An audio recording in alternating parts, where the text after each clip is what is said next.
In the quiet suburban town of Maplewood, where life appeared to be an endless cycle of calm mornings and peaceful evenings, the brutal massacre of the Candy family would shatter the town's sense of security forever. What began as a typical evening in their home turned into one of the most horrific crime scenes the region had ever witnessed. The savage attack on this seemingly ordinary family would raise questions that lingered for years to come, questions about family secrets, hidden motives, and the dark side of a peaceful community. The evening of September 13, 2022, began like any other. The Candy family, a well-known, close-knit group in Maplewood, had just finished dinner. John Candy, a successful lawyer, was preparing for a quiet night of watching television. His wife, Elizabeth, an elementary school teacher, was finishing up some grading in the kitchen. Their two children, Daniel and Sophie, were in their rooms, the soft hum of their homework and play filling the house. Outside, the weather was calm, the stars visible in the clear night sky. Nothing suggested that this would be the night their lives would be forever changed. As the night wore on, the peaceful atmosphere in the Candy family home would soon be shattered. At approximately 10:30 p.m., a loud crash echoed through the house, followed by a series of unsettling screams. The noise was so intense that it seemed to rattle the very foundation of the home. John Candy rushed from the living room, where he had been sitting, to the source of the sound, his children's bedrooms. What he found in the hallway that night would haunt him for the rest of his life. The scene was beyond anything John Candy could have imagined. His beloved wife, Elizabeth, lay lifeless on the floor of the kitchen, her eyes wide open in shock. Sophie, the younger of the two children, was found crumpled on the stairs, blood staining the walls around her. And the worst was yet to come. Daniel, his teenage son, was discovered in his bedroom, the door wide open, his body positioned unnaturally on the floor, as though he had been thrown there with force. Panic set in as John Candy rushed to check for signs of life. He screamed for help, but his voice seemed to vanish into the empty air of the house. The terror of that moment was palpable. Nothing made sense. Why would anyone want to harm his family? Who could do such a thing? As the shock began to set in, the local authorities were immediately called to the scene. The police arrived within minutes. Though the gruesome sight, they were met with left even the seasoned officers in disbelief. Detective Emily Harris, a respected member of the Maplewood Police Department, was the lead investigator on the case. Having worked on her fair share of homicide investigations, she knew this one would be different from the moment she stepped onto the scene. The Candy Family Massacre, as it would soon be dubbed, was a crime that didn't fit any standard pattern. There were no signs of forced entry. The family's valuables, money, jewelry, electronics remained untouched. The house appeared to have been left undisturbed, except for the bloodshed in the bedrooms and kitchen. The only thing that seemed to make sense was the brutality of the attack. It was as if the assailant had come in with the sole purpose of making the family suffer. Detective Harris immediately ordered a full forensic examination. The bodies of Elizabeth, Daniel, and Sophie were carefully examined at the scene before being transported to the medical examiner's office. While the autopsies would take time, the detectives knew the answers they were seeking would lie in the small details. The initial investigation turned up a few key leads: footprints near the back door of the house, a strange piece of fabric caught on the broken glass in the kitchen, and a series of mysterious phone calls made from the Candy family landline in the hours before the massacre. All signs pointed to the possibility of an intruder, but there was something unsettling about the lack of any obvious motive. The question that everyone was asking was, who would want to destroy this family? In the days that followed, the community of Maplewood was shaken to its core. The Candy family had been pillars of the neighborhood, friendly, well-liked, and respected. The idea that something so violent could happen in their midst seemed unimaginable. As the investigation unfolded, more and more details began to surface, and Detective Harris found herself confronted with a chilling possibility. The killer might have been someone the family knew. Among the leads that emerged was a troubling one: a longtime family friend named James Mercer. A former business partner of John Candy, James had a complicated history with the family. Though their business dealings had ended amicably years earlier, there were rumors of disagreements over the years that hinted at unresolved tension. The investigators dug deeper into James Mercer's life, uncovering a history of financial trouble, legal disputes, and allegations of violent behavior. Yet, there was one crucial piece of evidence that couldn't be ignored. James Mercer had been seen near the Candy family home on the evening of the massacre. As the days passed, the investigation into the Candy Family Massacre continued to gain traction, and the case took a new turn. Detective Evan Clark, the lead investigator, was determined to find the truth hidden beneath the shocking surface of this brutal crime. He was no stranger to grisly scenes, but something about the Candy family tragedy left him unsettled. The entire family was murdered in cold blood, and their home, once a place of warmth and laughter, had been turned into a crime scene of horror. The more Detective Clark delved into the family's background, the more questions arose. Who would want to target such a seemingly ordinary family? Dr. Sarah Candy, the mother, was a well-respected psychiatrist, known for her work helping troubled teens. Tommy Candy, the father, was a school teacher, beloved by his students and colleagues alike. Their two children, Emily and Jack, had been described by neighbors as typical, happy kids who played in the yard after school. On the surface, there seemed to be no motive, no reason for anyone to want them dead. But, as Detective Clark walked through the eerily silent house again, a troubling thought lingered in his mind. The brutal nature of the killing suggested that there was something more, something deeper at play. The discovery of the key. One breakthrough came when Detective Clark discovered a hidden key in the back of a drawer in the Candy family's bedroom. It was a small, unremarkable brass key, but that seemed out of place. Clark wondered if it could be the key to something more, something the family had kept secret. The key led Clark to a hidden storage room beneath the house, a space that had been carefully concealed from view. Inside, he found a collection of documents and photos that were far more unsettling than anything he could have imagined. There were pictures of Sarah Candy with a man who was not her husband. The man, whom Clark recognized as Dr. Marcus Harris, a former colleague of hers, was a name that had surfaced once before in the case. But the pictures weren't the only thing that shocked Clark. There were also notes and records of therapy sessions, some of which hinted at an affair that had been going on for months. The deeper Clark looked, the more he realized that this was not just a random act of violence, it was the result of a tangled web of secrets and lies. The connection to Dr. Marcus Harris. As Clark pieced together the story, he learned that Dr. Marcus Harris had a complicated history with the Candy family. At one time, he had been a close friend of Tommy and Sarah. However, things began to change when Dr. Harris and Sarah started working closely together. Whispers of a possible affair began circulating in the tight-knit community, and though nothing was ever proven, it was clear that Sarah had been hiding something from her husband. Was this the motive? Was the affair the key to unlocking the brutal murders of the Candy family? The more Clark thought about it, the more questions piled up. Had Tommy Candy known about the affair? If so, why hadn't he confronted Sarah? Or, perhaps the affair wasn't the only reason for the killings. Perhaps there were other, more sinister forces at play, forces that had been hidden beneath the perfect facade of the Candy family. The night of the murders, as Clark re-examined the evidence, he returned to the scene of the crime. The night of the massacre, the family had been gathered at home, just like any other evening. However, something had gone horribly wrong. Emily and Jack, the children, had been found in their rooms, their bodies violently mutilated. Tommy and Sarah, too, had been subjected to unspeakable brutality. Whoever had done this had taken their time, making sure to leave no trace of their identity. But there was one detail that stood out. The family's dog, a golden retriever named Max, had been found alive, locked in the basement. The dog's survival was a strange anomaly.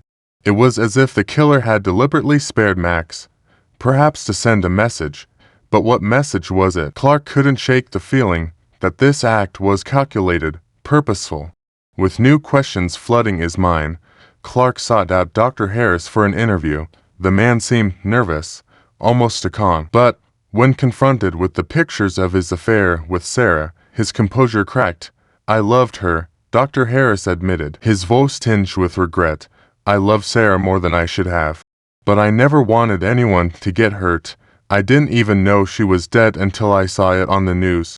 This is a nightmare. But was it? Clark wasn't convinced. Could Dr. Harris have been involved in the murders? Or was he merely another victim in this twisted drama? Clark's instincts told him to dig deeper. He couldn't afford to let this lead slip through his fingers. There was something more to this case than anyone realized. As Detective Clark continued his investigation, he uncovered a new layer of complexity that none of the initial evidence had suggested. The seemingly perfect Candy family was riddled with hidden secrets, and the more Clark dug, the more those secrets began to come to light. But, with each new revelation, the question remained, who was responsible for the massacre? Detective Evan Clark spent hours sifting through the newly uncovered evidence, piecing together fragments of the Candy family's life that had been hidden for far too long. The more he uncovered, the more he realized that this case was far from straightforward. Behind the picture-perfect family that the world had seen, there was a tangled mess of betrayals, deceit, and lies. Sarah Candy, the seemingly kind and professional psychiatrist, was at the center of it all. Sarah's affair with Dr. Marcus Harris had not only shattered her marriage, but had also set off a chain of events that no one could have predicted. The question that gnawed at Clark was whether Dr. Harris had been the catalyst for the killings, or whether there was someone else lurking in the shadows. In a particularly revealing conversation with Rachel Sims, the Candy family's next-door neighbor, Clark began to piece together even more unsettling details. Rachel had always admired Sarah for her calm demeanor and her ability to keep her family together. However, Rachel recalled a strange incident that had occurred just a few weeks before the massacre. The odd behavior of Sarah Candy. She wasn't herself that night, Rachel recalled. "I remember seeing Sarah out on her front porch, staring out into the street like she was waiting for someone. It was way later than usual for her to be outside, and when I said hello, she barely acknowledged me. It was like she was lost in thought. Or maybe even waiting for someone. It struck me as strange." Clark scribbled down Rachel's words, feeling an uncomfortable chill settle over him. Could it be that Sarah knew something was about to happen? Had she been anticipating the violence that would soon tear her family apart? Rachel went on to mention that in the days leading up to the massacre, she had noticed Tommy Candy, usually such a peaceful man, becoming increasingly withdrawn. "He was off," Rachel said, almost like he knew something. "But he wouldn't talk about it. Every time I tried to ask him if everything was okay, he just gave me this look like he was afraid to speak." Was Tommy aware of Sarah's affair, or was there something else troubling him? Clark's mind raced with possibilities. Whatever had been going on inside the Candy family's home was far darker than anyone could have guessed. The motive takes shape. As Clark continued his investigation, the evidence began to align in a way that suggested that the massacre wasn't simply about jealousy or rage over an affair. No, this was something much more calculated. The way the killings were carried out, the brutality with which the family was attacked, it all pointed to a level of premeditation that was chilling. Clark had told him that the key to unlocking the mystery lay in understanding the Candy family's finances. He dug into their bank records and discovered something that took him by surprise. There had been a large withdrawal from their joint account just days before the massacre, enough money to suggest a significant financial transaction.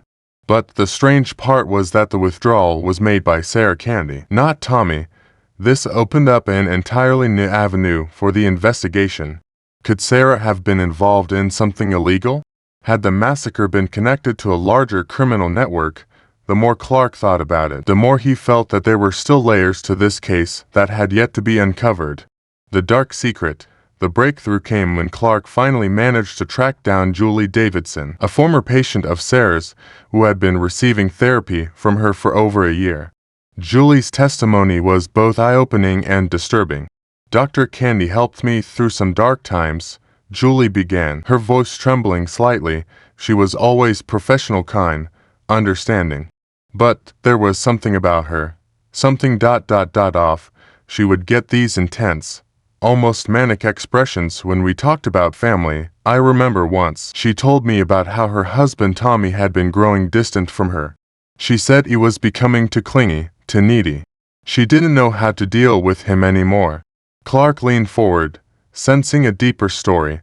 What else did she say? Julie paused, as if weighing her words. She was scared. There were threats, too. She told me that someone was blackmailing her, someone who knew about the affair and was threatening to expose it. She didn't say who it was, but I could tell it was someone close. It was all she could talk about for weeks. Julie's revelation sent a shiver down Clark's spine. Could the blackmail have been the catalyst for the massacre? Was there someone else involved in this scheme? Someone who had pushed the family into a corner? The picture was becoming clearer, but still, too many pieces were missing. The final clue, the final piece of the puzzle came from an unlikely source, Max, the Candy family's golden retriever. While Clark had dismissed the dog's survival as an odd coincidence at first, he began to reconsider. Max had been found locked in the basement. But what if that wasn't just an accident? What if the dog had been purposefully spared? Clark went back to the house for a third time, hoping to find something he had missed before. As he combed through the basement, he noticed something strange, a small, almost imperceptible trail of blood leading behind the laundry room. The trail stopped at a small door that led to a hidden closet. Inside the closet was a chest, its surface scratched and weathered. When Clark opened it, he discovered a collection of old photographs and documents, photographs of a much younger Sarah Candy, posing with a man Clark didn't recognize. The man had a cold, calculating look in his eyes that made Clark's blood run cold. The photographs were dated nearly 20 years ago, suggesting that Sarah had been involved with this man long before she married Tommy. The most unsettling discovery, however, was a set of letters. The letters detailed a deal that involved Sarah Candy in a financial scheme that involved money laundering. And at the center of it all was Dr. Marcus Harris. Could it be that Sarah's past had come back to haunt her in the form of this dark criminal underworld? Had her betrayal of Tommy not only been personal, but also financial, and had it eventually led to the tragic events of that fateful night? With the evidence finally in hand, Detective Evan Clark arranged for a final confrontation with Dr. Marcus Harris. The time had come to reveal the truth behind the massacre. As the two men sat across from each other, the tension in the room was palpable. Dr. Harris, Clark began, his voice cold and unwavering. You knew all along, didn't you? You and Sarah had been working together in a criminal scheme, and when the situation started to unravel, you turned on the Candy family. You had everything to lose if the affair and the money laundering came out. So, you took matters into your own hands. Dr. Harris's face turned pale, and for a brief moment, he seemed to shrink into himself. He didn't speak at first, but his silence spoke volumes. Then, slowly, he stood up and nodded. You're right, he said quietly. It was supposed to be a clean break. I didn't want anyone to get hurt. But when Sarah started pulling away, when she started getting too close to Tommy again, I panicked. And then everything spiraled out of control. The confrontation between Detective Evan Clark and Dr. Marcus Harris had left Clark with more questions and answers. Harris had admitted his involvement, but his motives remained unclear. Sarah Candy had clearly been at the center of the chaos, but what exactly had driven her to orchestrate such a horrific act? Was it merely self-preservation, or was there something deeper, a darker force at play? As Clark sat alone in his office, reviewing the files, once again, he couldn't shake the feeling that they were still missing something critical. The letter Sarah had hidden in the basement hinted at a much larger conspiracy, one that stretched beyond her affair and the financial crimes she had committed. There was a deeper story to be uncovered, a story that involved manipulation, betrayal, and a web of deceit so tightly woven that it was nearly impossible to see through it. The breakthrough came when Clark discovered a series of anonymous phone calls made to the Candy home just days before the massacre. The calls had been traced back to an unregistered burner phone, but the voice on the other end was unmistakable. It was Dr. Harris, but not the version of him that Clark had seen so far. This was a man consumed by fear, desperation, and rage. The first call had come late at night. Just after Tommy had gone to bed, Sarah answered, her voice calm and collected, but there was a tension in the air. Harris's voice, though muffled, was laced with a deep anger. "Sarah," he had said, "you can't keep hiding from me. The plan was never supposed to get this complicated. You promised me we'd be in this together. What's happening now? Why are you pulling away?" Sarah's reply had been sharp, controlled. "It's too late now, Marcus. You should have thought of the consequences before you dragged me into your mess.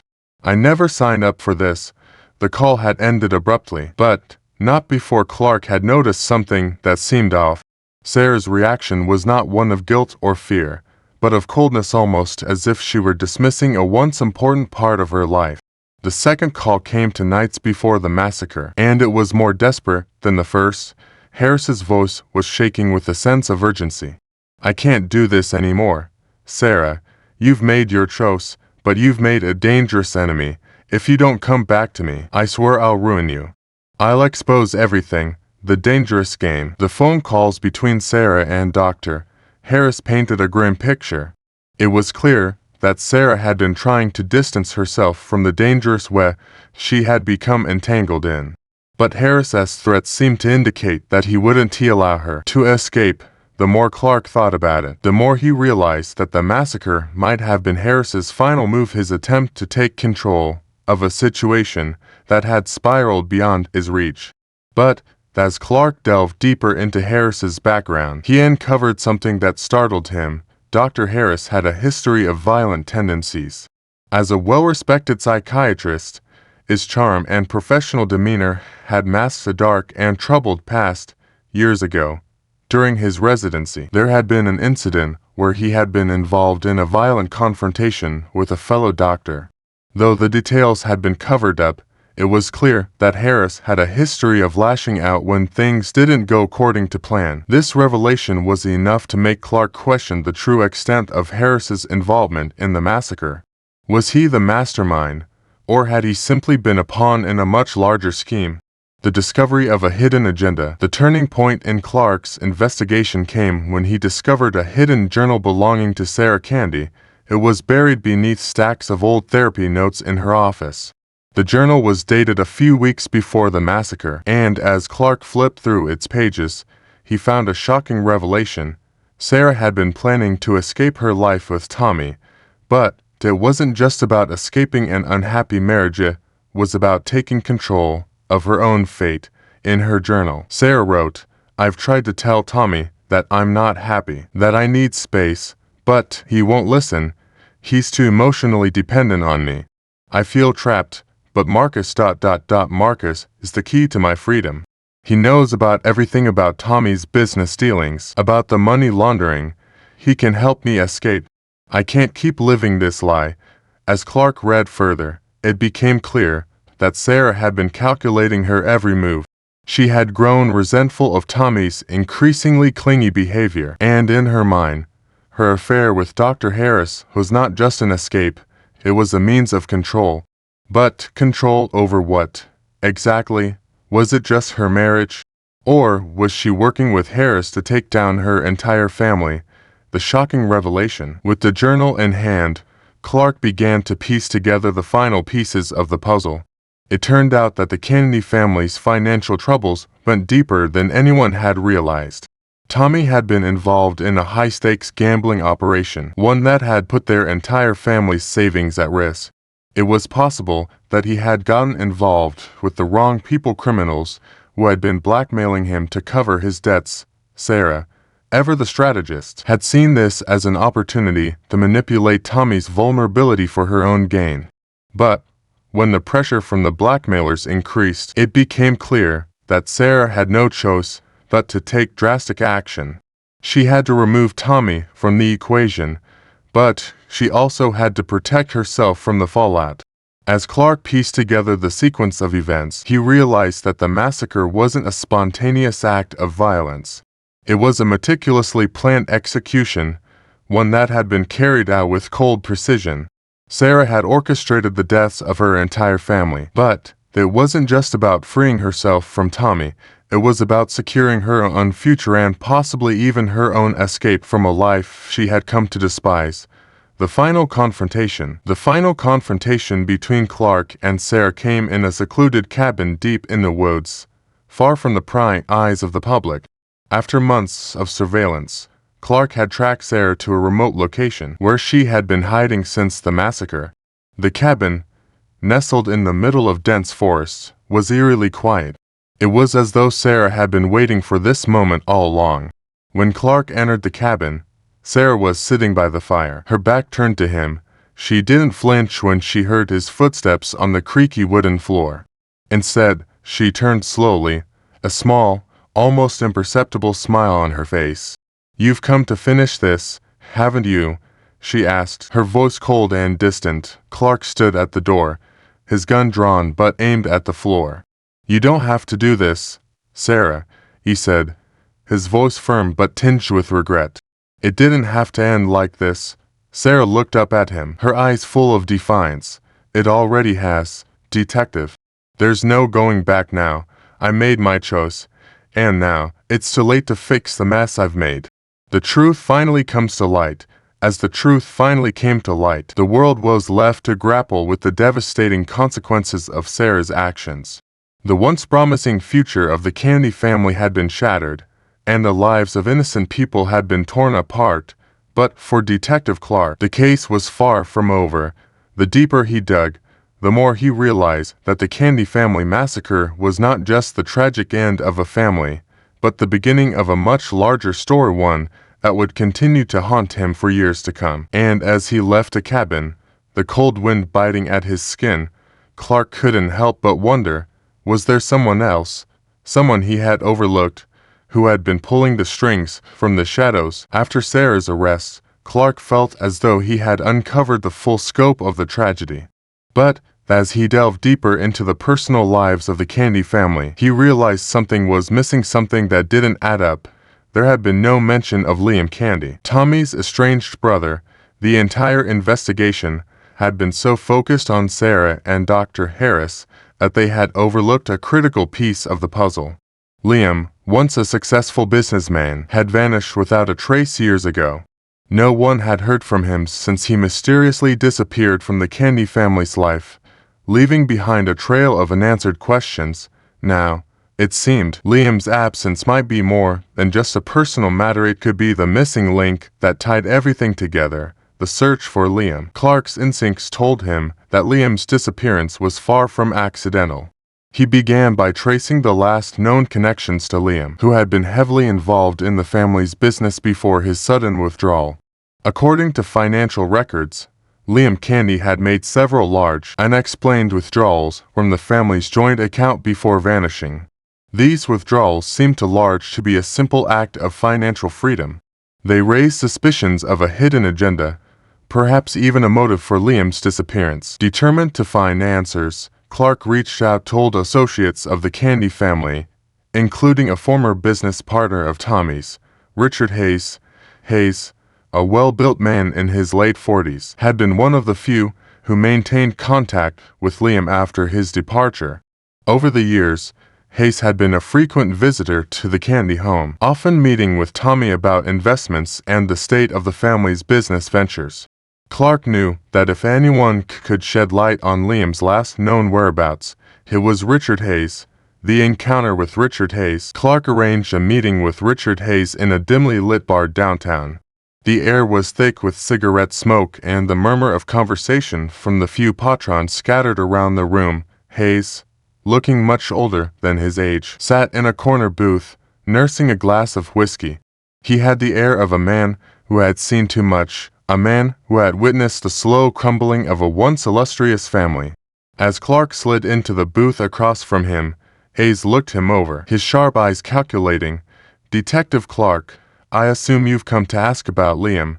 His voice was low, gravelly, like a man who had secrets weighing heavily on his soul. "I need to know what happened to him," Clark replied, his tone firm. What can you tell me about Liam's involvement in the family business? Hayes shifted uncomfortably, glancing around as if to ensure no one was eavesdropping. Liam ... He was a good guy once, but he got into some bad business. Detective, I tried to warn him, but he wouldn't listen. The family ... They didn't know the full extent of it. Tommy was too caught up in his gambling, and Sarah, well, she was playing her own game. Clark leaned in, his curiosity piqued. What kind of business are we talking about, Richard? Was Liam involved in something illegal? Hayes hesitated, his gaze darting to the door. Liam got mixed up with some dangerous people. You know the kind, money launderers, cartel connections. I don't know all the details, but I'm sure it's no coincidence that Liam disappeared right around the same time the family started falling apart. The dark past of Liam Candy. Hayes's words struck a chord with Clark. He knew that the Candy family had always been plagued by financial troubles, but he hadn't suspected that it went so deep. Liam's involvement with criminal elements could explain the large withdrawals from the family's account and the increasing strain on Tommy and Sarah's relationship. Clark's investigation took a dark turn as he uncovered more information about Liam's business dealings. It appeared that he had been involved in smuggling operations across state lines. Using the family's business as a front, he had built a network of shady associates who laundered money through various legitimate ventures, including the Candy family's small retail stores. It became clear that Liam had been living a double life, operating in the shadows, while everyone believed he had simply dropped out of the family business. But what happened to Liam after he disappeared? Had he faked his own death to escape the dangerous world he had created, or had he been silenced for knowing too much? Clark couldn't shake the feeling that Liam was still out there somewhere, watching the downfall of his family unfold from a distance. The revelation of Liam's connection to the massacre. As Clark dug deeper into Liam's past, he found an unexpected connection to the massacre itself. A witness report from a neighboring property came to light, indicating that Liam had been seen near the Candy estate the night before the murders. The report detailed a tall, dark figure approaching the house in the dead of night, carrying what appeared to be a large duffel bag. Was Liam involved in the massacre? Did he return to confront Tommy or Sarah about their escalating debts? Or had he been brought back into the fold by Sarah or Dr. Harris for another sinister purpose? The witness had also mentioned seeing a car parked in front of the Candy home, a car that Clark recognized. It was an old vehicle registered to Richard Hayes. The plot was thickening, and Clark couldn't ignore the possibility that Hayes had played a role in orchestrating the events that led to the massacre. The confrontation with Richard Hayes. Clark knew that he needed to confront Hayes about the mounting evidence. Armed with the witness report and new financial records, Clark arranged to meet Hayes, once again this time under far more tense circumstances. The meeting took place in a small office near the docks, a place Clark had chosen deliberately for its isolation. Hayes arrived, his face tense as he walked into the room. His eyes flickered nervously as Clark stood up, the evidence in hand. Richard, Clark said, his voice cold. We know you were involved in Liam's disappearance. We know about the money, the smuggling, and the connections he had with the Candy family. Now I need you to tell me the truth, what really happened the night of the massacre. Hayes hesitated, then let out a bitter laugh. You think you know everything, don't you? Fine. Detective, you want the truth? Liam wasn't just trying to save his own skin. He was trying to save the Candy family from a much larger force. A force neither Sarah nor Tommy could ever hope to understand. But they couldn't see it. They were blinded by greed. Clark's heart pounded in his chest as Hayes continued. They thought they could control everything, the money, the power, the business. But they didn't realize that the people they were dealing with had their own plans. Liam knew it all, and that's why he disappeared. He knew he had to keep the family in the dark if they were ever going to survive. As the final pieces of the puzzle came together, Clark was left with more questions than answers. The Candy Family Massacre was no longer just a personal tragedy, it was part of a larger conspiracy involving money laundering, cartel operations, and betrayal on an unimaginable scale. But as Clark prepared to bring the truth to light, He couldn't shake the feeling that this case was only the beginning of something much darker. The more he uncovered, the more it became clear. The Candy family was not just the victim of a senseless crime, they were pawns in a much larger game. A game of power, manipulation, and survival. And as the curtain fell on this dark chapter, Clark knew that the true extent of the tragedy would never be fully understood. The investigation had reached its tipping point. Clark's eyes scanned the cold, sterile walls of the courthouse as he prepared to face the final chapter of the Candy family's tragedy. After weeks of digging through the murky depths of the family's financial history, personal ties, and criminal connections, the truth was now undeniably clear. But there was one final twist. Liam Candy was not dead. He had been hiding in plain sight, watching the wreckage of his family unfold, pulling strings from the shadows. As Clark stood before the court, he couldn't shake the haunting realization that, while the pieces of the puzzle had been put together, the true scope of the family's depravity was far greater than he had ever imagined. The case wasn't just about a murder spree, it was about the collapse of a dynasty driven by greed, betrayal, and violence. And it wasn't over. Liam's return. Clark's phone rang just as the final witnesses were being called. The voice on the other end was unfamiliar, but the tone was unmistakable. Liam Candy. Detective Clark. Liam's voice crackled through the speaker. You've pieced together most of the puzzle, but you're missing the most important part. Sarah and Tommy were just pawns. I was the one who orchestrated the entire thing. Clark's heart raced. He had never expected the mastermind to be the one who had disappeared years ago. Liam Candy had manipulated every aspect of the family's downfall, from his own staged disappearance to the murders that followed. But why? Why did you do it? Clark demanded. Because I had to. I had to protect my legacy. The family was never meant to survive. I was the one who should have inherited everything. But Tommy and Sarah got greedy. Liam continued, his voice cold, calculating. I made sure they paid the price. The truth unveiled. The truth was horrifying. Liam, after his disappearance, had been living in the shadows, orchestrating the downfall of his own family from a distance. He had manipulated Sarah into getting involved with Dr. Harris, knowing that her desperation for money and power would lead her down a dark path.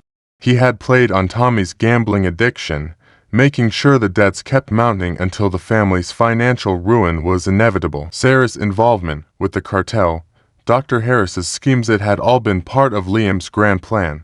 His ultimate goal had been to destroy his family, seize their wealth, and make sure that no one would be left to challenge him. The massacre was his final act of control, ensuring that no one would ever question his authority over the Candy estate. The aftermath. As the court proceedings concluded and Liam was finally apprehended, the Candy family's sordid history was laid bare for all to see. The media frenzy that followed was unprecedented, with the public reeling from the shocking twists of the case. Tommy's name was cleared, but the damage had been done. He had lost everything: his family, his business, his freedom. Sarah, too, was left to face the consequences of her actions.